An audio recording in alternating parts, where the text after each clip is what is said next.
So you might be wondering why it is we invested in a GoPro Hero 10 in 2024. The Hero 11 and now Hero 12 is the flagship model of the GoPro series, but we decided to go ahead and pull the trigger on a GoPro Hero 10. First of all, we decided we needed an action cam because since the rebrand of the channel, we've been doing things like cycling on the channel, hiking on the channel. We're going to be doing a little river cruise on the channel, so it's good to have an action cam, especially something that is at least a little bit waterproof, because currently my main camera, the M200, is not waterproof. And our phones, we use Pixel 6a's, they're not waterproof either. So going ahead and getting a GoPro made total sense, because there are certain features on the GoPro Hero 10 that make it far superior to the Hero 8 and suitable for what we require. You don't always need the absolute newest model to get what's necessary for your channel. Let's get into our unboxing of the GoPro Hero 10.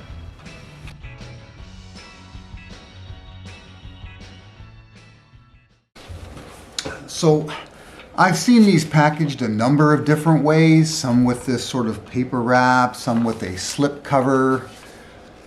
I mean, I don't know whether that's a American market versus Canadian market. This is obviously official packaging, considering it's got the GoPro label on it. Slide it out of here. Okay, I've seen this numerous times, so it's kind of like a slip cover with another slip cover protecting the actual case.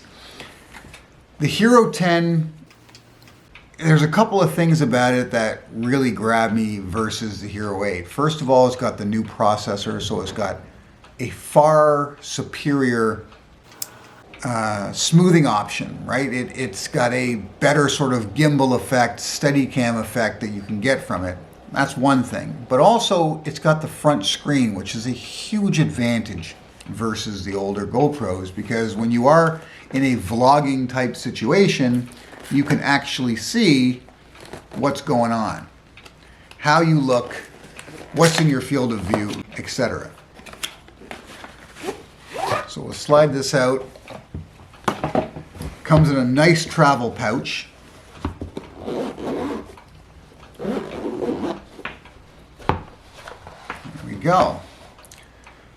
So of course you've got your traditional charge cable. This is a USB-A to USB-C because it's a newer product.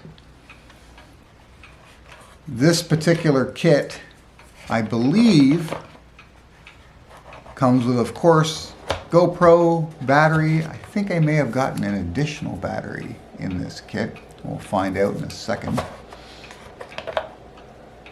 Get a little compression mount, sticky mount for a helmet, and of course the screw tab to hold it in place. And here's one of the batteries that comes with it, and of course, you know, your instructions and quick setup guide alike. I'm not going to get into the setup today. I just want to go with what came with this particular kit. As a bonus during this Amazon Prime deal, you also get floating handle, which is appreciated because we do intend on using this in and around water. So if this was to drop for some reason, we dropped it, this floating handle would float it back to the surface, and that bright orange end of it is what ends up sticking out of the water and making it relatively easy to find.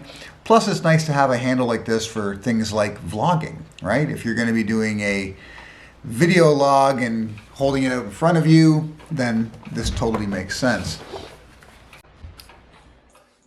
So let's get into why the step up to the Hero 10 makes complete sense versus, say, spending more money on a Hero 12 or saving some money on a Hero 8. So versus the Hero 8, you've got, first of all, that front-facing screen, which makes it very suitable for vlogging, whereas the Hero 8, it's all guesswork. You're hoping you're properly framed out. You don't really know until you've checked the video after. That's the first thing when it comes to the Hero 8. Secondly, versus the Hero 8 and Hero 9, it's got a far better frame rate. Far better.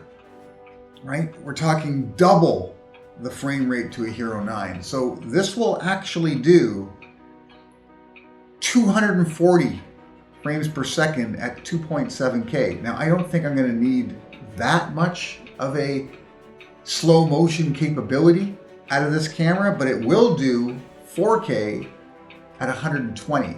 Now that I might actually use. That might be worth it for me, because then I can slow things down to like a fourth of their speed for particular high speed activities like cycling down, some of the trails in and around Toronto, which we'll be sharing with you. Some of our favorite trails especially. So that's an advantage this gives you. The processing power of this is like twice the power of the Hero 8. So it's a much faster interface. It's much more reactive when you're going through menus and such. It's not going to irritate you when you're out in the field taking video. So that's an advantage. That same processor is in the Hero 12.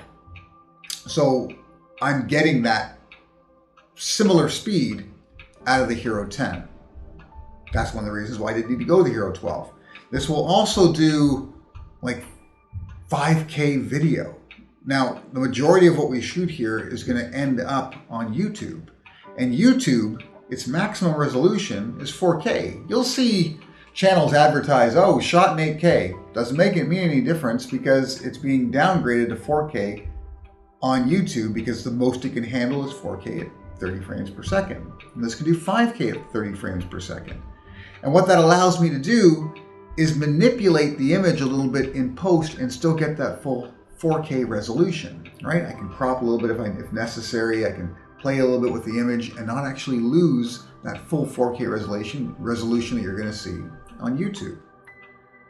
So that's another reason to take this. And of course, there's a massive price savings, right?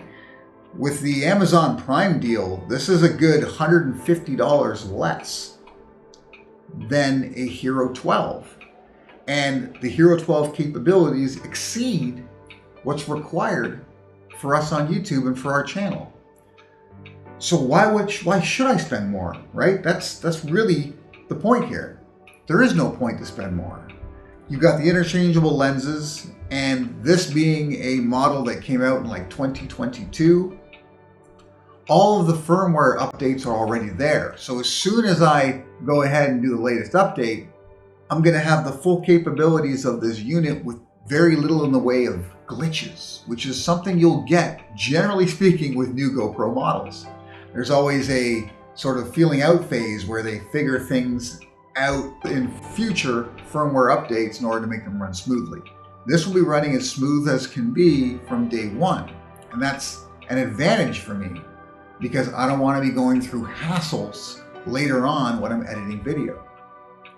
So I get everything I need and more, and the assurity that it's going to all work the way it's meant to be. And that's why we went ahead and pulled the trigger on the Hero 10. I'm going to follow up with some sample video we take with this the first 3 times out and give a full review of what we think an action cam does for our channel and what it might do for your channel and if it's necessary for every channel. Tune in, subscribe, click the notification bell, and we'll see you next time on Why We Buy It.